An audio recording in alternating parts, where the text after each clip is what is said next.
wafdi culus oo hogaaminayay wasiirka wasaaradda madaxtooyada Soomaaliland Xirsi Cali Xaaji Xasan oo ay kamid ahaayeen maareeyaha hay'adda wadooyinka Soomaaliland Professor Xasan Cali Cismaan gudida dhismaha wadada Ceeri Gaabo iyo xildhibaano ka tirsan aqalka wakiilada Soomaaliland ayaa maanta duleedka magaalada Kalabayd waxay si rasmi ah ula soo wareegeen qalabkii u horeeyay dalka soo gaaray ee lagu dhisay wadada Ceeri Gaabo qalabkan oo ka soo degay dekada dalka Djibouti ayaa waxa uu ka koobnaa cagafyo iskarogooyin iyo gaadiid kale oo loogu talagalay dhismayaasha wadooyinka Soomaaliland waxaan ugu horeyn halkaasi ka hadlay oo ka warbixiyay qalabkan maareeyaha hay'adda wadooyinka Soomaaliland Professor Xasan Cali Cismaan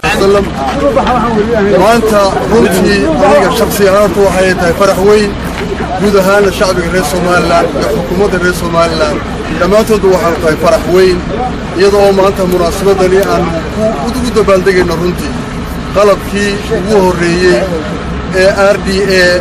wakaaladda horumarinta wadooyinka la soo degtay qalabkaasi wuxuu ka kooban yahay saarkaysaan afar baabuur oo waaweyn oo kuwa carrada qaada laba grader nooca loo yaqaano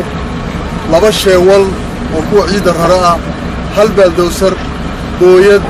iyo bahalka lagu xambaaro baabuurta oo la yiraahdo abraar oo ka agtiina taagana waxa kale oo iyaguna halkaasi ka hadlay xubno kamid ah gudida dhismaha wadada Ceeri Gaabo waxaana kamid ah hadaladoodii sharaf weyn bay noo tahay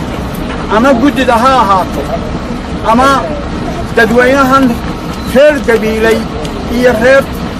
Kalabayd ha ahaato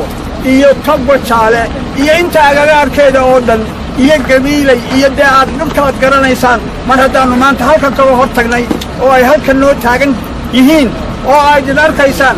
taas sharaf weyn bay noo tahay wax qabad baynu u dhaqaaqnay wadadu maanta waxay doonaysaa reer Soomaaliland oo dhan intani waa horumar يا بقولك كيلومتر ما أنت الدولة قالب قاعدتي أي دسيسو العكس هذه القعنك لقى حي يقلب كاسو كوكية هاي بقولك هذه هي سومالان حطينو النحي وين الدولة دفرت حطنا هدي الله يلاس عيرين تنسك الدولة وإحنا عوني ماينو وإحنا لو ديجو وأنا ألقى حساب ثمانية واتراس بنا يشيلون كلهم مايو جنبادو لهم مايسو دولة وحي عوني الحي وهي ستها حطينا وكبرسنا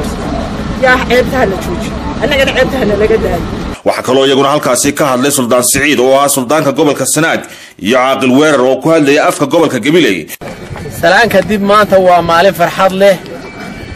waa maalin farxad khaas ahaan oo siilay gobolka Sanaag ee ka go'naa gobolada inteeda kale kumaanu riyoonin oo ismaanu lahayn waxa imanaya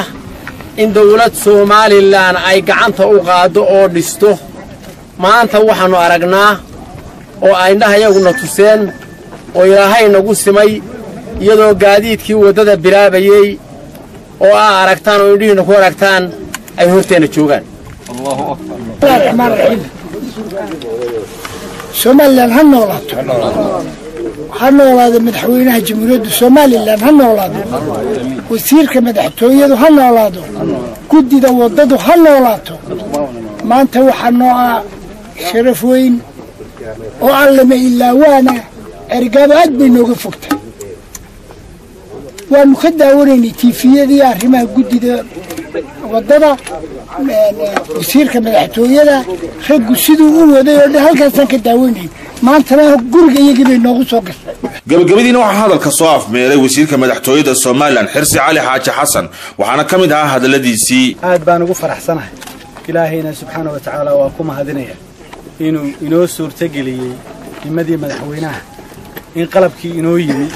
hortiisa inoo timi qalabka sidii uu maareeyo sheegay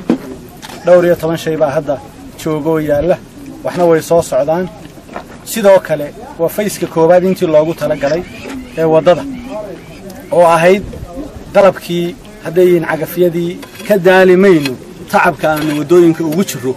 ka daalimayno waxna noo dhimi mayso iyaga wax isu dhimayaan inta wax ka sheegta waxaan aaminsanahay qof kasta oo muwaadin ah oo wadankiisa jecel maanta inuu ku farxayo qof kasta oo qalbigiisa uu ku jiro xanuun oo wadanka aan la jeclayn horumar inuu ka naxayo waxaan leeyahay ilaahay ku anaha caafiyo inta muwaadiniinta ah ku jecel waxaan leenahay waa kaasoo indhihiina ku arkaysaan waana wadaynaa joojin